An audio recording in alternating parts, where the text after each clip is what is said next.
Hello folks, and welcome to the next in our series of Dharma Outreach Dharma Talks. Unfortunately for you all, I'm here again. Marshall's with me, and we are lucky enough to have our special guest Tarrah with us for the second time. So Tarrah, thank you so much for agreeing to do this again for us. Thank you. Yeah, you're so welcome. It's good to be with you guys. Thank you. Thank you. Okay, so I think what I'd like to kick off with is a talk about community and maybe the importance of community and what we consider community. What's the word for that, Sujatu? With the ancient Pali word for it? Community. Yeah. Well, the word for community is sangha. The word for Sangha. The word for noble friends is, I can't pronounce it, so I'll destroy it. It's Kalyanamitta. That one I don't know. Well, that's noble friends. So it's all kind of. So instead of sticking everyone else on the spot first, perhaps I'll say a few words on it. Community has always been a huge thing for me. And to be honest with you, in 8 years living within a monastic community in Thailand, I never actually felt part of that community. And I think everyone, well, not everyone that's watching this, but certainly everyone here knows that I've been kind of anti-virtual meetings, anti-virtual communities. But I'm kind of beginning to realise that certainly since the whole COVID issue, I've got an awful lot out of virtual communities. So I guess I'd kind of be interested in your take on it, Tarrah. Yeah, it's a weird thing, right? Like the ways we can connect now in the world, and I really love it because it broadens our circle of friends, and we can find sort of the people we're meant to find, and the people can find us who, we're meant to be in their lives. And yeah, at first I was really nervous of all this online stuff because I lived in an in-person sangha for over a decade, but I can truly say I've met some of the greatest, my best friends online, doing Dharma things online and then meeting in real life. And some people they don't have access to temples or Dharma centers or in-person sanghas, and the online world is the only sangha that they have, and I appreciate that. I can appreciate that. I wish we all had an in-person sangha, but I can appreciate the fact that we have these new spaces to gather in and get together and be with one another, And yeah, I do a lot of stuff. Well, we do a lot of stuff online all throughout the week, and I really don't feel not connected to the people that I hang with in this virtual world. It doesn't feel like far away friendship or internet friends. It's just friends, So yeah, I'm kind of a fan of the online stuff. Although it is nice to get in a room with other practitioners or Dharma brothers and sisters and just really be together. So I just want to encourage all those internet Dharma friends to go meet your internet friends. There's good stuff to be found there. Yeah. I think that's interesting because for me personally, I've certainly met in person some absolutely priceless friends from initial virtual groups, sanghas, call them what you will. Mm-hmm. Can I ask you then, Tarrah, how important do you think that community, whether it be physical or virtual, how important do you think it is to I'm going to say, to Dharma practice. Mm-hmm. So, the Buddha was walking down the road one day with his homeboy Ananda, and Ananda said, "I think good friends are a big part of the spiritual life," and the Buddha said, "Good friends are the whole of the spiritual life." And I sort of subscribe to that notion, and I work really hard to keep good, noble friends around me. When the Buddha laid out this path, there was these triple gems, right? So you have the Buddha, and you have the Dharma, and you have the Sangha. And I think sometimes we think one gem might be bigger than the other two. Doesn't matter which gem, but actually they're all equal. And we need Sangha. It's built into the path, The Buddha said, don't just believe what I say. He said, see for yourself, and then in accordance with your wise friends. If you agree with this direct experience, and you have wise friends who have also experienced, direct insights, like, we need each other to live out the teachings. We need each other to even suss out the teachings, because we can have so many different interpretations, And I totally believe with every ounce of my heart that we actually need each other to realize the path. And I'll always say this, like, silence is good. It's good to retreat into silence and stillness. But I think it could be really easy to be the happiest, master on a mountaintop when there's no other people around. But, like, we have to live in the real world where everything's relational, And I think that it's not even accomplishable without Sangha. And the Buddha built that in. I think sometimes we just, like, scrunch that little gem into this little thing that doesn't matter. But I really believe that it's just as important as the other two gems of Buddha and Dharma, I think it's interesting as well that you mentioned that the Buddha built this whole idea of Sangha in. And again, everyone knows I take issue with this interpretation, if you like, that monastics are supposed to be in monasteries from the day they ordain until the day they die, which is to me it's a complete misunderstanding. There's a passage in the Vinaya that says, "Let no two of you go in the same direction." So I think certainly community is important, but I think actually for monastics of any kind, I think it's important for them to get out into the communities rather than just sitting in a cloistered community, shall we say, waiting for folks to come to them, because there are a lot of folks that don't get that opportunity. So it's interesting for me, that one. That one's interesting for me. It's interesting the perceptions people have of,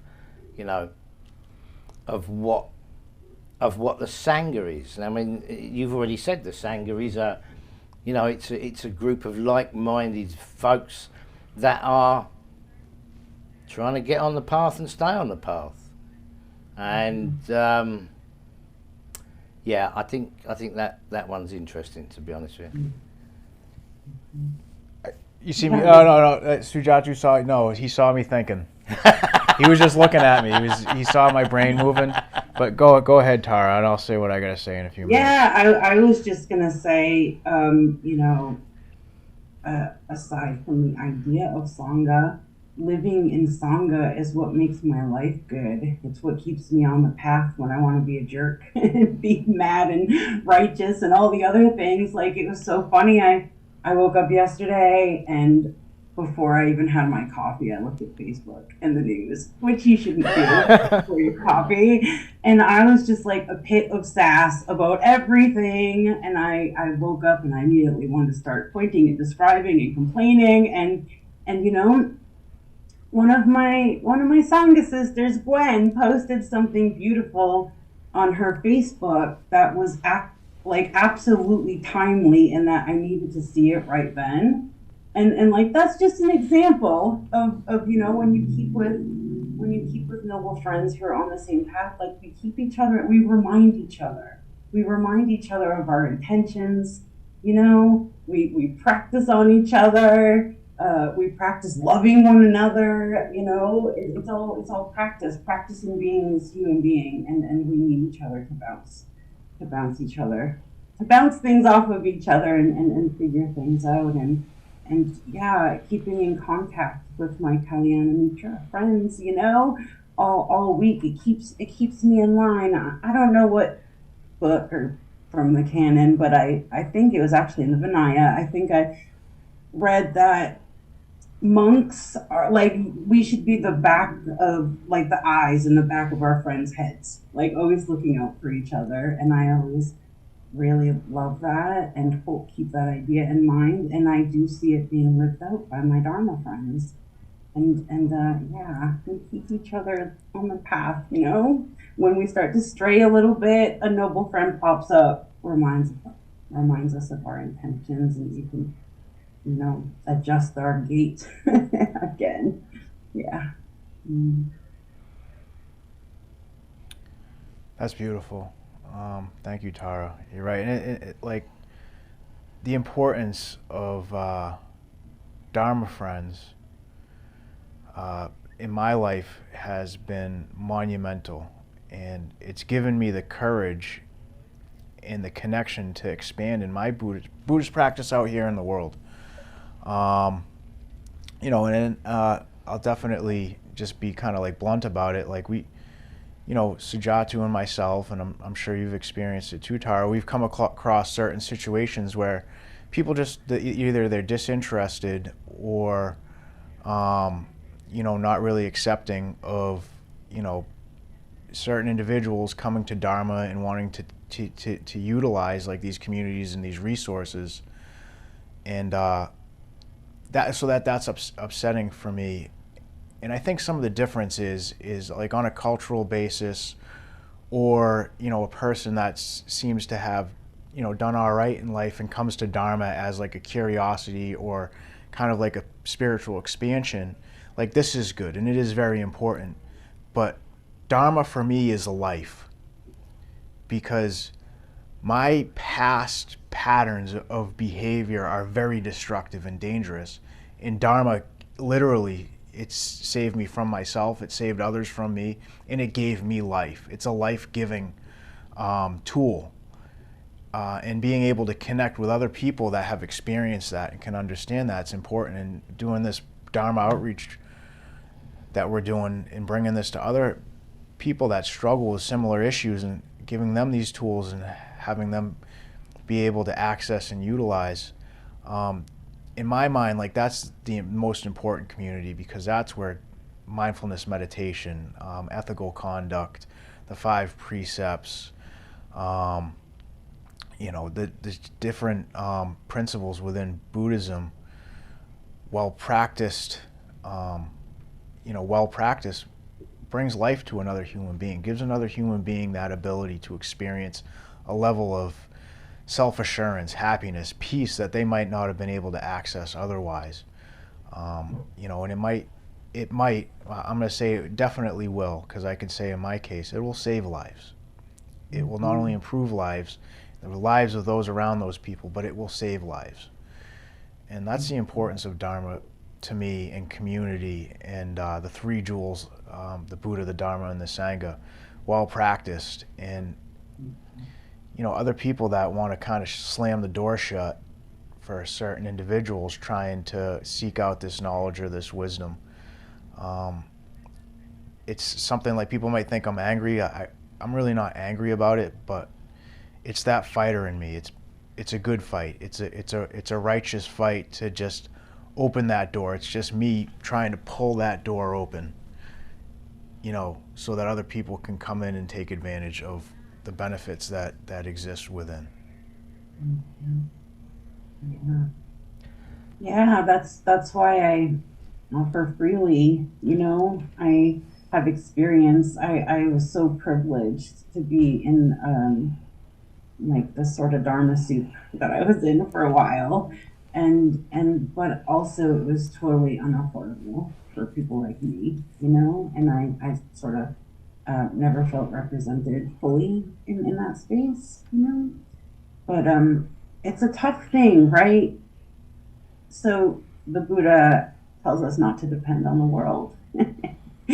and this is the world, right? This is the world. These Some of these places that people can gather, they're just not accessible to everyone. And I don't really know what to do about that. Like, I don't know how to change other organizations, but we can show up, right? We can show up and lead by example if we're willing to put ourselves out there. I think that there's some heartbreak involved in the spiritual path and being involved with any spiritual organizations, any denomination, all of it.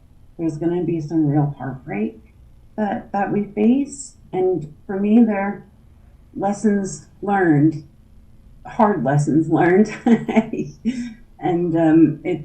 But I let it inspire me to keep finding clever ways to reach people who otherwise wouldn't have been reached in the setting that I sort of got to learn in. Yeah, there's some heartbreak involved, but that's why one of these things that makes me happy is like these online sanghas and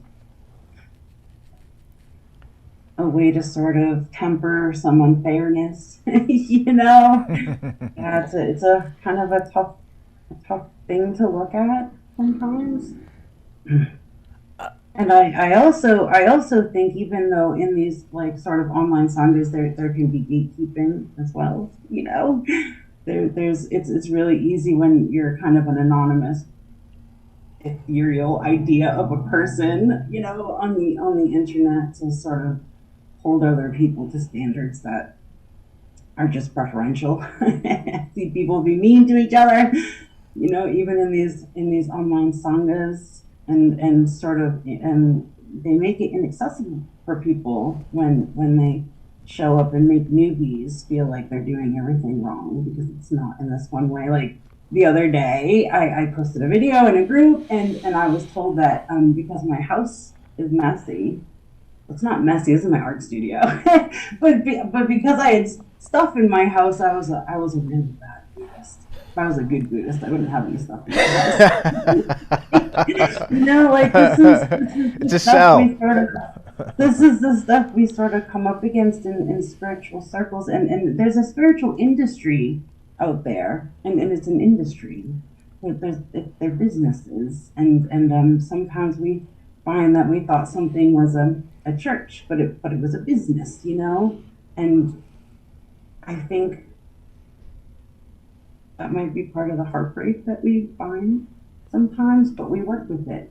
We work with it from within the teachings, and we might have to go find another sangha, or we might have to create our own sanghas. I know it's a tough thing to watch people get turned away from something that we love and that has helped us so much in our life, but I'm ever hopeful about our expanding global sangha, the way we can reach each other, just like this, just like you and I, we're in different cities right now, but we're together, Yeah, I'm hopeful about that.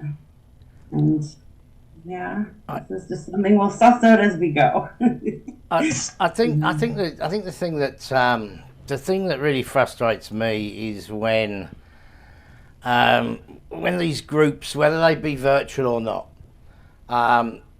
when they start insisting that their way is the only way, and if you're not prepared to do it their way, they're not going to. Now, I know there's different folks for different strokes for different folks, right? But especially when people are new to coming to any kind of Dharma teachings, I think it's particularly harmful when folks are met with negative feedback. Mm-hmm. And unfortunately, I find that I've found that a lot. both in monastic and non-monastic organisations. And it basically is, it's basically gatekeeping. And it doesn't give folks the opportunity to dip their toe in the Dharma water. And, you know, that's really what we're all about. That's really what we're all about, giving people, pointing people in the right direction. To take that further if they wish, and to point out some tools that, in our case, have been, you know, especially helpful in recovery. And I think I've certainly found a lot of negativity with that from various organisations, because some of these folks don't fit the kind of ideal Buddhist template, you know. Yeah, and I get pretty pissed off about it actually. So I'm not going to be too polite or nice about it. I do, because, you know, everyone suffers, but there's a lot more suffering in those communities, you know.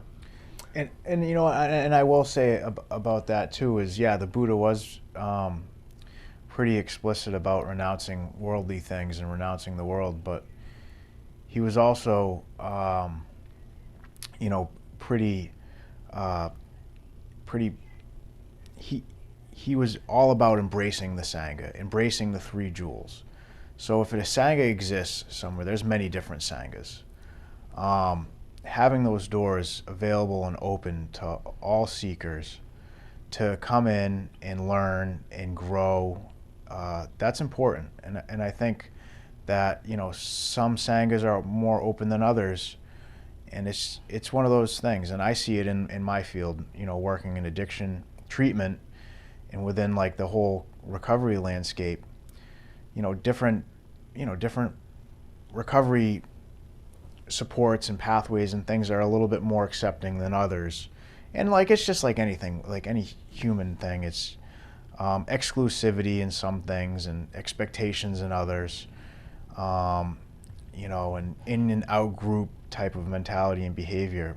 But the sad thing about that is the ones that get left out in the cold miss out on a great opportunity for, you know, in our case with the Sangha, with spiritual growth. And in my mind, that's not okay. And, you know, being able to speak on that in some fashion and, you know, let people know that all these people out here gatekeeping are just people. That's all they are. They're just people, and we're all flawed. We're all human beings. And that's the beauty of the spiritual life. We come to the spiritual life from that standpoint and perspective, and hopefully are able to grow beyond that. That's the truth.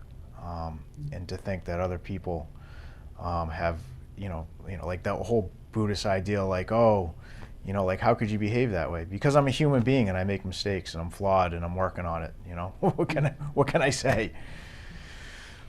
Oh yeah. Well, right. There's also the spiritual bypassing that exists in the spiritual world. There's, you know, people don't want to suffer, they want to feel good. That's like our there's a basic humanness that we don't want to suffer, we want to feel good and happy. And again, this is why we need Sangha. Like, so sometimes people find this stuff and they find these ideas like emptiness, and these are big ideas that need to be explored. And if someone's just sort of hanging out by themselves and interpreting this stuff like all sort of by themselves, they can get carried off up into the atmosphere where they're way up here looking down on the world and sort of not seeing anything as problematic, right? Because everything's empty and none of this really matters. And I think we need each other to pull each other back down to earth. There's a real material world that we stand on the ground, right? There's a world here that needs to be tended to, and we fill this world. We need to tend to each other. And I really think we need each other to pull each other back down from these lofty I've seen in some Dharma circles, like if you are doing a certain thing for a while, right? Let's say a group of people is doing a certain thing for a while. That turns into the culture of whatever that thing or that organization is. And it starts to, after years or maybe decades, like this is the way things are done, right? And everyone who participates in that particular container believes this is how things should be done. And then we have a tendency as organizations or people even in different schools of Buddhism to like push our preferences or our culture onto other people, or we sometimes use it as a way to exclude other people, like you're not wearing the right costume, you can't come into this club. And it's a really, again, sad thing. It's part of a heartbreak that I think that we're going to touch if we're truly walking like the spiritual path and trying to see things clearly as they really are. Like we're going to come up against this, and I think it's important for us as practitioners to remember, like, all of our ideas, they're basically preferences. And we need to like start with ourselves and look at that, and we need to be the inclusion, right? Practitioners, Dharma brothers and sisters, like we need to look at ourselves and be the inclusion to what you said, well practiced. To be well practiced, the turning of the wheel requires us to live these things out, not just think about an idea. And yeah, I mean, this is the world. One thing, I'll share one more thing. I remember being in my Dharma teacher's office